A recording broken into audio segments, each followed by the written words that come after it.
Welcome back, everyone. This is Zach Edwards with another episode of the Adventure Box podcast. We are coming to you thanks to Historical Conquest. They are the ones that provide the funding to do this podcast. And full disclosure, I'm the CEO of it, and I love history. Now, I hated history back in high school because of how it was taught. Now, we have things like the Adventure Boxes.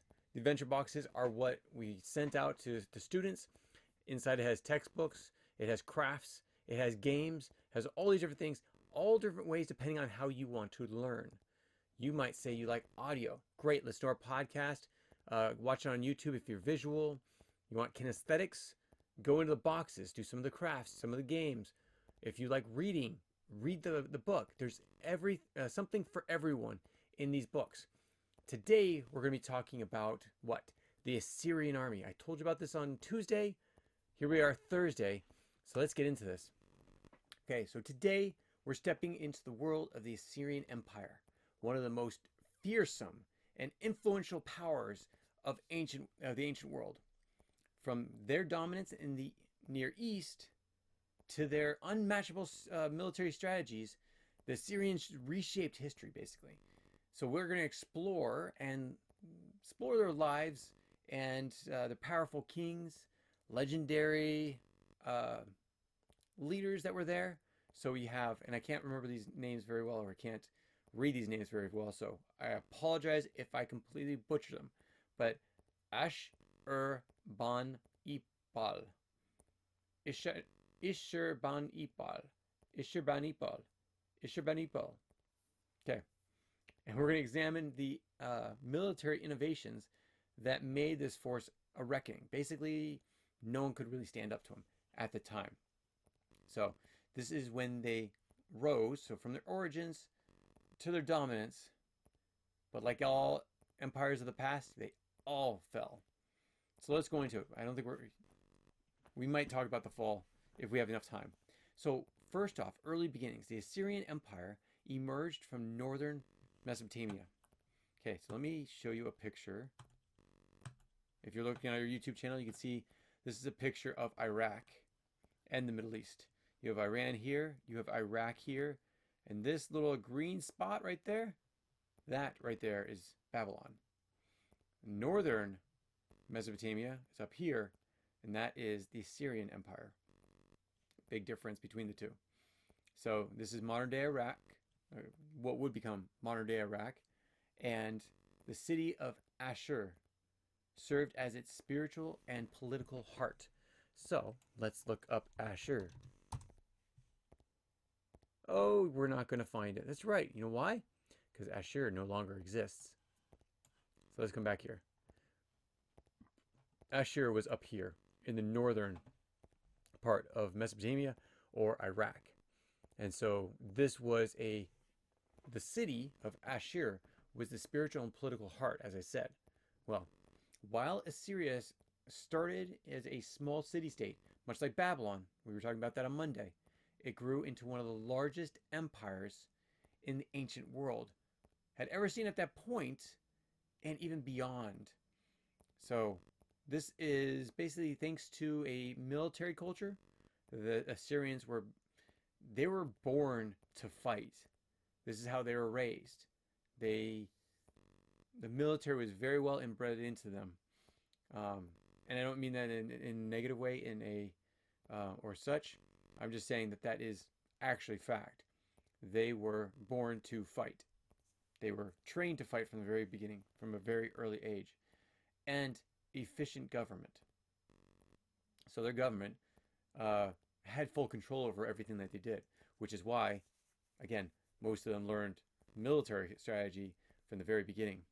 So between about the 10th century and the 7th century BC, Assyria reached its pinnacle, its top, its dominance. It became a dominant power in the Near East. So what we call the base of the Middle East. But the Near East is more on the west side of the entire Middle East, which is basically all of this. Well, all of this. That would be the Middle East. This would be the Near East. Because this, again, over here is the East. Got it? Okay. And I'm just showing a map and showing where everything is and how it would be considered the east. So Iran is getting closer to the east, which would be more like Pakistan, Afghanistan, China, and such. Those would be eastern countries. West of that becomes the western countries. Europe. Africa, not so much. Those are becomes a third world civilization in the minds of a lot of people, though it is very advanced in other ways.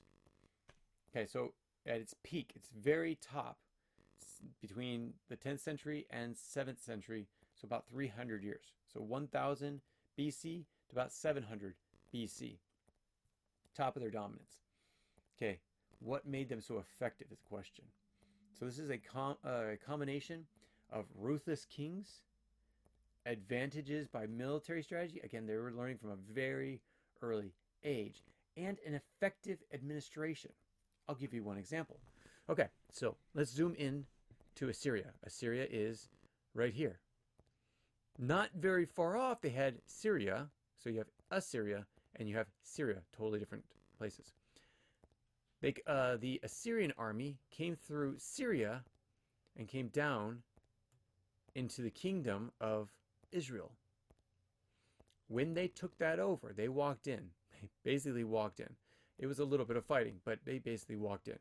The military strength of the 10 tribes of Israel in the kingdom of Israel were really no match to the Syrians.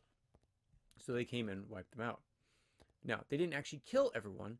No. Instead, what they did is they did not want them to rebel. Let me just put that out there. They were very much against them rebelling.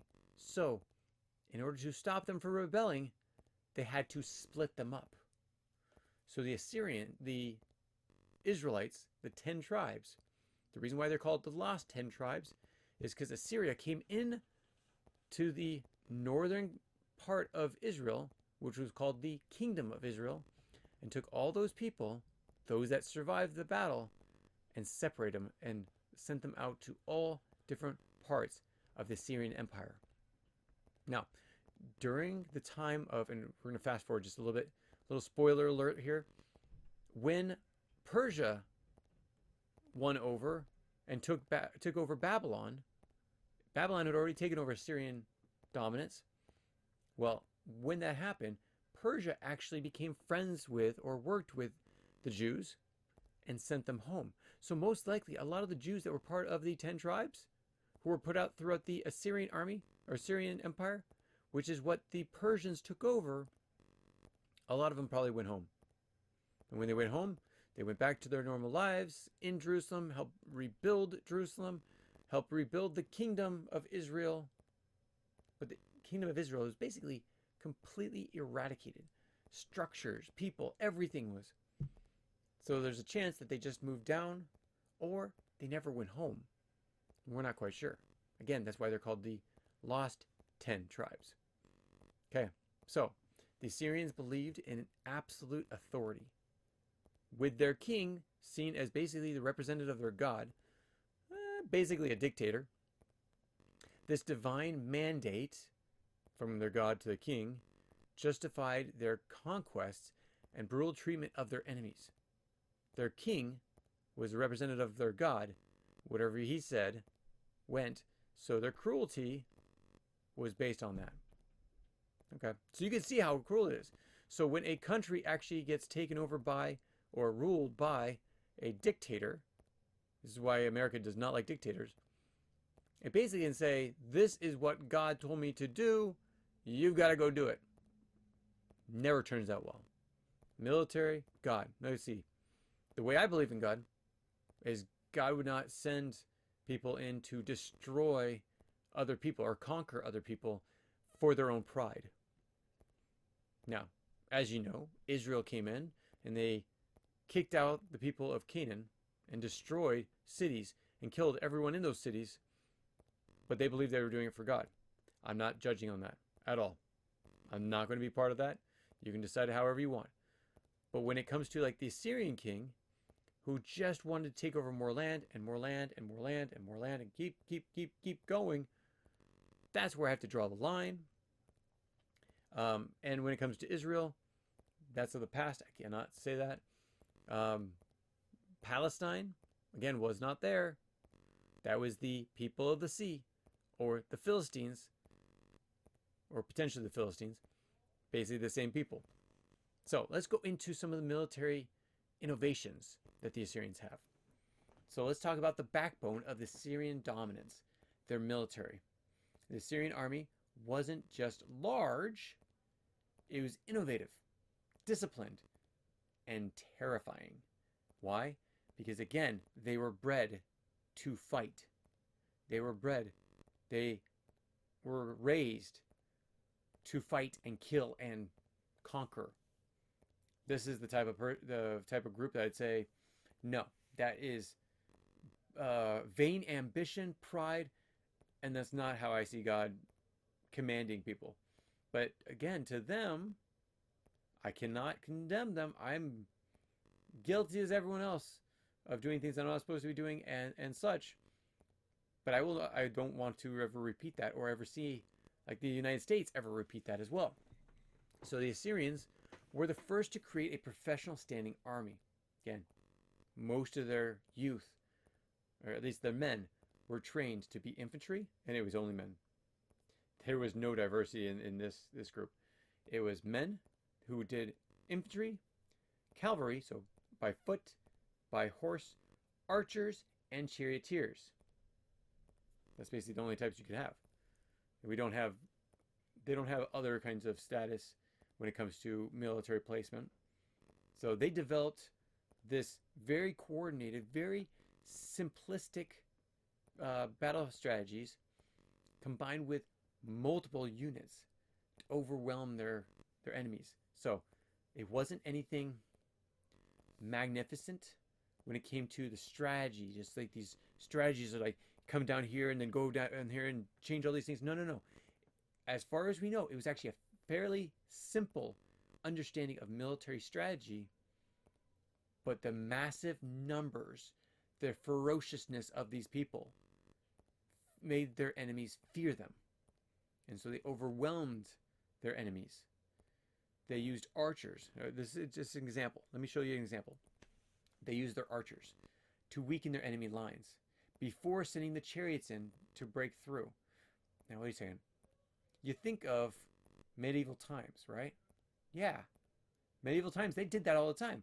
Yeah, again, this is around 1000 to 700 BC. This is like 2,000 years before the Dark Ages, before European fighting. Yeah, this is the way that most people learned about fighting.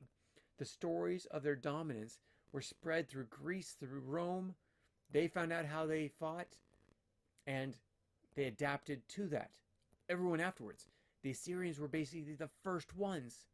The Assyrians also, they revolutionized.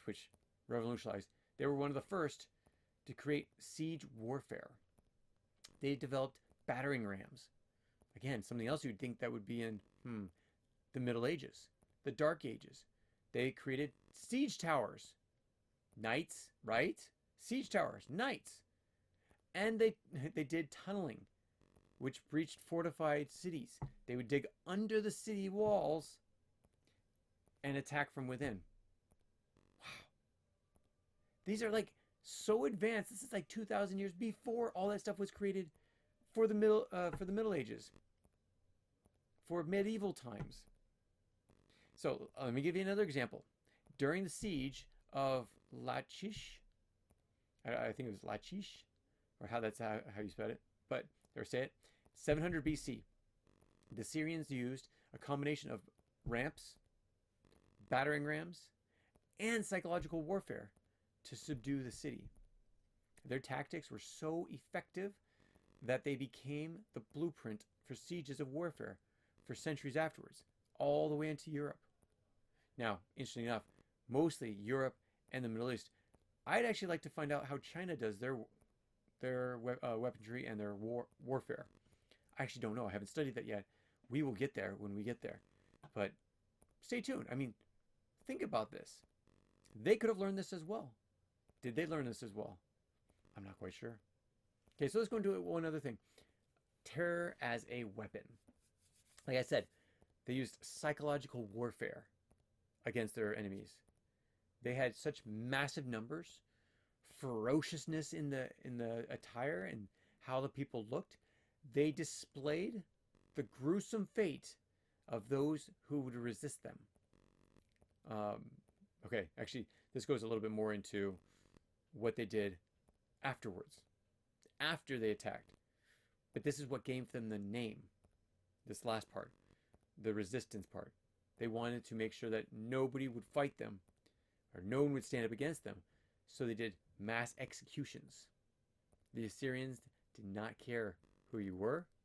They did not care that you were man, woman, child. They did mass executions. They did deportations. We already talked about this. Kingdom of Israel, gone. Out of there, the 10 tribes separated. There was no way to rebel because you didn't have anyone that was your friend near you to rebel. And if you had one friend, you didn't have two friends because they were so spread out. And when they came through, much like the kingdom of Israel, they would totally annihilate every structure in that area. The only one that comes to memory that had such brutal attacks and dominance, again, psychological warfare, would be Timur the Lame. Mongolia, the Huns, we'll talk about that later. Okay, so these strategies often led to cities surrendering without even a fight, further solidifying their dominance over everyone. If you knew that you could be basically mass executed, deported, or destruction of your entire city, yeah, you might give up really quick. But the thing is, it didn't stop them from doing those things afterwards. They could have done mass executions after that point. They're still going to do deportations out of your own land to other places in their kingdom so that you didn't rebel. Okay, so now the king who built the Assyrian Empire. Let's go into this. Do you know who that is? So the first one, the first leader behind all the leaders, the first one to do it, and there's basically two that were very, very big. The first one we're going to talk about, his name is Tiglath-Pileser. I think I have it right. Pileser, the third. Tiglath-Pileser, the third. He reorganized the Assyrian army. He actually created, near the end of the Assyrian pinnacle, he actually reorganized the army to make it more professional. He basically created the first real professional army. Those of the Assyrian army before were not as professional. They were brutal, but they were not as professional. And this is, again, where they really get into dominance. This is their peak. They're coming up to their peak at 700 years BC. And they introduced conscription. So, conscription, if I remember correctly, give me 1 second, I will... Okay, I was right. Yep. Conscription is basically where they would make sure that you actually join the military. Now, this was not just the Assyrians. This was also those that they conquered. They could actually conscribe you to insert you into their army if they chose. And if you denied them, you'd be killed. Yeah. Dead. Now, this also included married men, which had never really been done before, because after you get married, one of the tasks is to repopulate the civilization. But to the Assyrians, the biggest goal was to take more land, to take over more population. They didn't care as much about increasing their civilization's population at this point. Maybe they would think about it later on, but as of right now, they didn't care. They conscribed you. They brought you into their army. And Tiglath expanded Assyrian control into Syria, what is now Palestine, was not at that point, and Babylonia. So established a vassal state to ensure loyalty. Basically, those places would actually give them goods. They would actually give them certain favors, tribute, so they didn't get totally wiped out. Syria, what is now Palestine, and Babylon. Okay, now what about their administrative genius? you can say. Well, he divided the empire into provinces. You know how Canada has different territories, different provinces inside of Canada? Did basically the same thing. And he gave certain appointed officials control over those areas, those provinces. And they ran those things with a tight fist. So they were very, very cruel and strict about their areas that they were given. Why? Because they knew if they failed, the king would actually come in, or the leader, the Assyrian leader, Tiglath, would come in and kill them. So you either rule with iron fist and succeed, or if you fail, you'll be dead. So he set the stage for Assyrian dominance, laying down a foundation for future kings. But the next one is just as interesting. And actually, it's not the next one. It's actually a few down the line. This one, the next major king, his name was Ashurbanipal.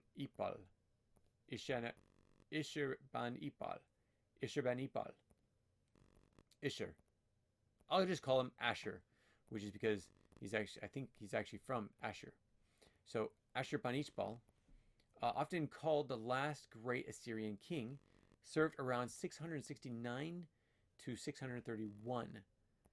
He was much of a scholar as he was a warrior. So okay, you're getting more into the intellectual military instead of just the militarily military. Okay? He's best known for his vast library in Nineveh. Now, do you remember where Nineveh is? I think Nineveh is still able to be found. Yep. Okay. Now, Nineveh was destroyed. But this is the area of what Nineveh would have been. And the city, I'm not actually quite sure where the city is itself. Let's see if I can find actually the city. City walls? Okay. There you go. Most likely it's in Mosul, Iraq. So about right there. Looks like off the Tigris River. Yep. Tigris River. Okay. So there's Nineveh. Basically where Mosul is now. Okay. So he expanded his vast kingdom thanks to, again, the work of Tiglath. And he didn't have to do as much. He was more of a scholarly type of person. Vast libraries, preserving the ways, empowering those that could write in cuneiform text, including, that's right, the Epic of Gilgamesh. The Epic of Gilgamesh is the writings of, well, an author who basically tells the story of Gilgamesh, the greatest king of Mesopotamia. Yeah, so his education for himself was unparalleled, but he also promoted learning inside his kingdom. He was one of the few ancient kings who could actually read and write, and promoted education over military. Now, that does not say that he did not do military, because he did. Ashur expanded the empire to the greatest extent during his time because he went into Egypt and crushed the rebellion of Elam and Babylon, or Babylonia. So the Elamites were completely destroyed by him. He destroyed the kingdom of Elam, leveled its cities, and deported its population all throughout the kingdom, much like they did with the kingdom of Israel. Culturally, again, he was all about libraries, knowledge, such, science, literature, religion, and such. So his legacy goes on. Not as much about the military, even though he did take over Egypt, Elam, Persian area, Babylon, but he is more well known for being a thoughtful king, or a academic king. That might sound weird, but yeah. And so now we do have time, so I'm going to go really fast over the decline of the Assyrian Empire. So factors that were part of this decline. One of the biggest ones is, yeah, overextending themselves. So in the game of historical conquest, you play the game, you'll be able to understand this. You might find you start off with one land, and every time you find an explorer, you get another land. Well, you want to be able to populate that land so that you have the strongest people in the land that you already have established. So if someone attacks you, you can fight back. Well, then you have another land. You have to be able to match the same amount of people in that land as you do the other land, or within some sort of combination of a certain number of people. Now, if your enemy does not, or your opponent, sorry, has lands that are not the same as yours, okay, so you might think you have some time, but at some point they're going to draw a land that is basically in the same continent as yours, and they can attack your land. So you want to populate it. Now, what happens if you, instead of having 1 or 2 or even 3 city lands, you get 12 lands? Well, okay, so you get 12 lands. What happens? Your neighbor knows that you cannot cover all of those lands with people to defend them. So he will start picking off all the ones that are not defended very well, and you'll go from 2 to 12 to 2 again, because you could not defend those lands. This is overextending themselves. And this is basically what Assyria did. It became too large to manage effectively. Constant rebellions. People did not want to follow orders. The army is falling apart. The draining of resources. All these different things. Another one, internal strife. Rome, what was one of the biggest things that happened to them towards their downfall? Their civil wars. Yeah, that's right. So they actually had people inside their own kingdom who would try to stop them from, try to take over the governance of it. Now here's another one. How about a coalition of enemies? You get too big, you have a lot of enemies. You're creating all these enemies around you and within, and they all start fighting against you. So because of these things, the Assyrian army began to fall. The military innovations. Let's go over the legacy.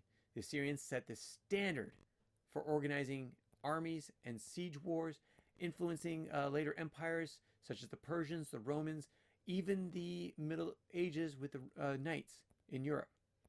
All those were based off a lot of the things that came from the Assyrian army. One of the greatest armies ever developed militarily.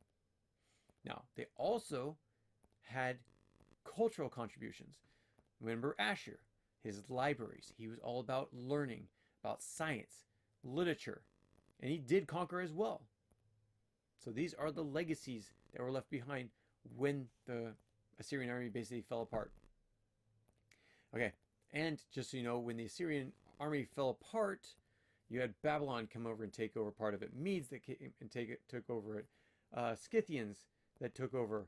They all sacked different parts of the civilization of the Assyrians, and basically the Assyrian Empire crumbled. One last one. Lessons from history. The Assyrians remind us of the power and the pitfalls of empire building. This is why the United States has never really done an empire building. Great Britain has. Now, what was the difference between Great Britain and the United States? Take Great Britain. Large island, had the United Kingdom, of course, but it then reached into Africa, India, China, all throughout the Indian Ocean, up through Europe. It was so spread out, and then it all of a sudden tried to take over the Americas. It was so spread out. Now it's funny because when the Germans did it, it was a world war. When the British did it and tried to reach out, it was basically what? Empire building. It's basically what Hitler tried to do, but in a different way, because it wasn't just one leader from the UK that tried to take over, but multiple. And it wasn't a dictator, it was a parliament elected by the people. The big difference. And but at the same time, you could see that both of them fell, and they both fell very hard. The Germans, the British, every single one of their provinces in the end fell. India fell out of their command. Not Beijing, Hong Kong fell out of their command. Parts of Africa fell out of their command. Americas fell out of their command. And now they're basically the United Kingdom. That's it. That's all they control. Ireland, Scotland, UK, Wales. Sorry, UK. England, Wales. Yeah. The Assyrians did basically the same thing. They were trying to empire build. They were trying to grab as much land as possible and put people over in charge of it. And they basically overreached, much like the British overreached, and they were in the end taken over. Their rise and their fall shows the importance of adaptation and the danger of over-reliance on fear as well. Because your enemies can only fear you so much. Now the British wasn't really about fear. Well, maybe it was about fear as well. Because they had massive numbers, professional army, all those things. So it's like they say, you live by the sword, you die by the sword. The Assyrians are gone, completely wiped out. There's remnants of them, but there's no empire anymore when it comes to the Assyrians. The Great Britain, there is, but it's because at some point they stopped. They didn't try to empire build anymore beyond what they already had, and they tried to solidify what they had and be done. Germany, empire building. Napoleon, empire building. What happened to both of those? Crushed. Completely crushed. Gone. They don't exist in this world anymore. Well, okay. Napoleon doesn't, but France does. But France is basically its own country. Hitler didn't, but Germany's still there. It was broken into two, and then it was put back as one. So empire building has never been a possibility. It's never been successful. And no, you might think that, well, we're smarter now. We could do it. No, you couldn't. Because every time they try it, they fall. And you're no different. And no leader is different. But really fast, the Assyrian army, they did great things when it came to mathematics. I was going to talk about this more, but we ran out of time. Mathematics. They created the 60 system based on 60 numerical systems, creating 60 minutes. So 60 minutes in an hour, 360 degrees, 60 seconds, practical applications, mathematics. This is actually one of the biggest things they did. They did taxation, construction, land surveying, basic mathematics. They created the start of that. Astronomy. Excuse me. Astronomy as well. They influenced a great deal when it came to all of these different parts. Now with astronomy, star charts, that was them. It started with the Assyrians. They were meticulous about the observation of the night sky. And they created very detailed star maps, which you can still see in scrolls today. Lunar calendar. That's right. They created a calendar based off the movement of the moon and the sun. Eclipses, they could actually predict them. First one, as far as we know, that could predict them. Now, interesting enough, their astronomy and their religion came together a little bit. So this was an interesting little bit. You can read more on it about it. Research it out if you want. What about their literature? So they had the libraries of Ashur, Ashurbanipal. And you have a lot of other legacies when it comes to the Epic of Gilgamesh. You have science, universities, all these things basically started there. And from there, they spread throughout. Now remember, Africa also had universities, science, literature, and such. Most likely, possibility came from them as well. Who knows that? They actually might have created themselves. But we do know that Cairo, during the takeover of Alexander the Great, added that. And Alexander the Great most likely got some of the information or the thought processes from the Assyrians as well, who again went through Babylon and so on and so forth. So it's really interesting how all these things accumulate through these different empires. And they grow, and they grow, and they grow. And we get a better understanding of them, get more refined as we go. And that's it. So this is why we do history, so we can actually learn where things come from, how they learned it, why they learned it, why we should learn it. So I hope you learned something today. And I hope you had a little bit of fun. This is really interesting, talking about the Assyrians and their takeover. Okay, look forward to next week. Next week we actually go into what they call the Neo-Assyrian Empire, the Neo-Babylonian Empire, the fall of Mesopotamia. It's all there. Persia, Cyrus the Great, and all that. Stay tuned. Can't wait to tell you more. Have a great day, everyone. Talk to you soon. Bye. If you have any comments or questions, add them to the comments below. Otherwise, we'll see you tomorrow, actually. Take care. Bye.